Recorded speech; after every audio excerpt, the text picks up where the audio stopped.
હિંમતનગરમાં વિઝાના નામે છેતરપિંડી. સુરત અને હિંમતનગરના બે લોકોએ નોંધાવી ફરિયાદ. સુરતના સોનુ મિશ્રા સાથે 18.24 લાખનો ફ્રોડ, એની ફરિયાદ નોંધવામાં આવી.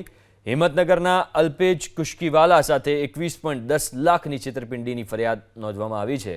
પૈસા લઈને વિઝા કરી આપવાના નામે છેતરપિંડી. Sikandar Lodha international private limited company પર આરોપ લગાવવામાં આવ્યો છે.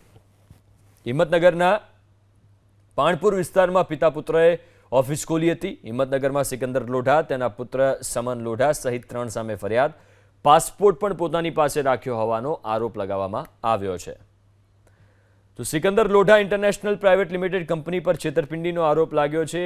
એક વ્યક્તિ સાથે 18 લાખ અને બીજા વ્યક્તિ સાથે 21 લાખની છેતરપિંડી કરી હોવાનો પિતા પુત્ર ઉપર આરોપ લાગ્યો છે. Sikandar Lodha international private limited company પર છેતરપિંડીનો આરોપ લાગ્યો.